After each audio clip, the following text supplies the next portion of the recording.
Hi, welcome to Attitude of Altitude, Mindset of Happiness weekly podcast. My name is Floria, founder of Recognize Your Potential, and I am thrilled. Thank you so much. But before anything else, I'd like to thank my special guest today, Lisa Weatherhead. Lisa is a leader in health and charitable organizations in Nova Scotia. Welcome, Lisa. Thank you, Floria. It's great to be here. So yeah, it's not necessarily, it took me a long time to realize that, wait, all of that is leadership, and all of that positivity is a huge part of being a leader, regardless of where you are and what your title is or where you might live or work or play. So you differentiated between finding your voice and leadership. What do you mean? I don't know that there is a tremendous difference, but it is finding, when I speak about finding my voice, it's finding the courage to speak up and be noticed, and to identify with something that you are interested in. And a lot of people have a great passion for something, but they never act on it, and that was me for a long time. I was an armchair leader, really, speaking from the sidelines, and it took some encouragement from some really great mentors and friends, but to find that place where I could actually make a difference, whether it's as a volunteer, as an employee, but what a difference it made for me when I did take that risk, I guess. Okay. How so? What do you mean, what it did for you? Allowing myself to become involved, or encouraging myself to become involved in whatever it is, whether it was setting a athletic goal like running a half marathon, or signing up to be a mentor, or making a career change that was bold. It really did. It was empowering. It gave me the ability to be more articulate with what I wanted. It's easy to look at what other people want from you, but sometimes a little bit harder to identify what your goals are and what you want to do. Interesting. So, challenging yourself. Yes. Yeah. And being okay, not being perfect. If I had to be perfect every day of my life, I might as well just stay in my perfect little space. But perfection is, I don't believe that you need to strive for perfection. You just need to strive to be, to serve your own best. So that's where you get the best out of people sometimes. If you acknowledge that, if you look at them for the skills that they have, not for the things that they don't have, and when you look at yourself or when you're looking at your team, if you can look at the positive pieces that they bring, instead of everything that they don't have or you don't have, that perfection starts to become a thing and starts to become a reality. And you're not looking for perfection, and nobody in there is. They just want to see success. And it's incredible to me to see people grow and to become more comfortable and learn about themselves. Why? I think I'm a teacher at heart. But you don't teach. You can give everybody all the tools. You can read the book. You can watch the videos. You can spend a whole lot of time on YouTube looking at other people doing something good. But until you apply it yourself and you start to take some of that knowledge and add the skill and then have an opportunity to practice it, you're not going to see the same result. You learn. For me, it is doing it.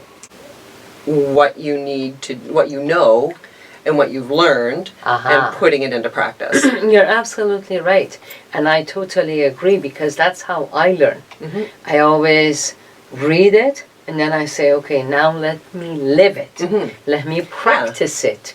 Because then only do I run out the kinks, learn more, and learn to appreciate myself, and be okay not being perfect. It being okay, kind of making mistakes and messing up and walking away thinking, what just happened there? Like being able to acknowledge to yourself, and for me, this was,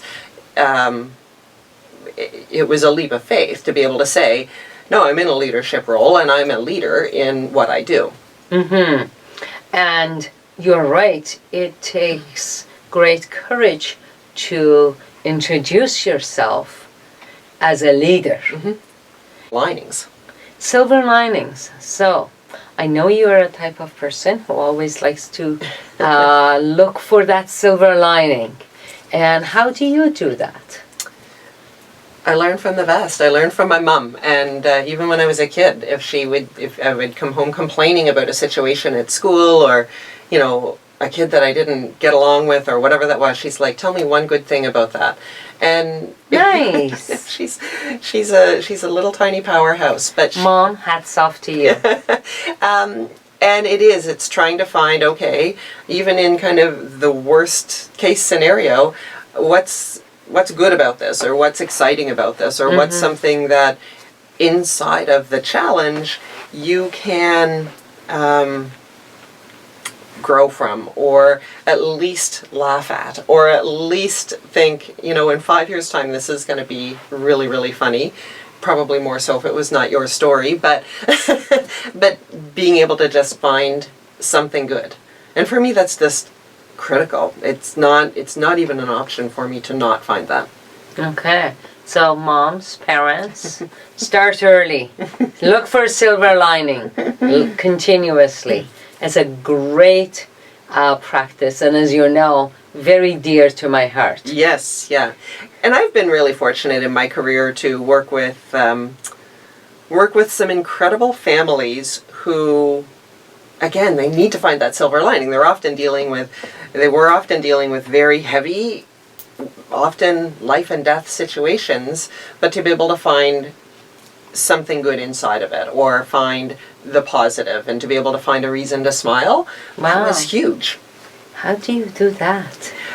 You know, for me, it's laugh or cry, and Kleenex is expensive.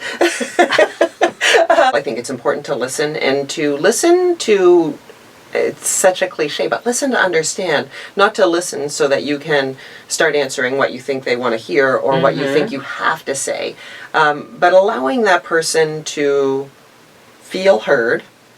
And, you know, you're not always going to be able to give them the answer they want to hear. In fact, quite frequently you're not. And sometimes you are, but it's not always, you're not always delivering good news.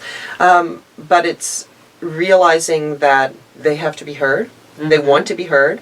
It's important for them that probably when you listen, you're going to learn something that may shift your perspective, or may shift how a conversation flows.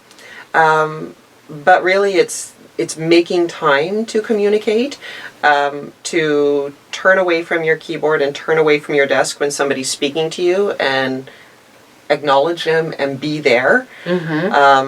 I mean, I've had conversations where I wasn't paying attention to somebody, they walked out, and I panicked the next day when they didn't show up, when they said, "Don't forget I have a meeting tomorrow morning." And I said, "Yeah, no problem," and just kept working away. But it's being mindful and being present, and delivering a message, remembering to be caring. Wow, some very good tips. Be mindful, be present, self-awareness, communicate, listen to understand. I did not out. So please write. My personal email is floria@recognizeyourpotential.com. You can also reach me through my social media @FloriaTrans. Please subscribe to the videos, the YouTube, or the podcasts. Love hearing from you. And also, if you like, thank you, Lisa, Thank you for being here, and thank you for taking the time to watch.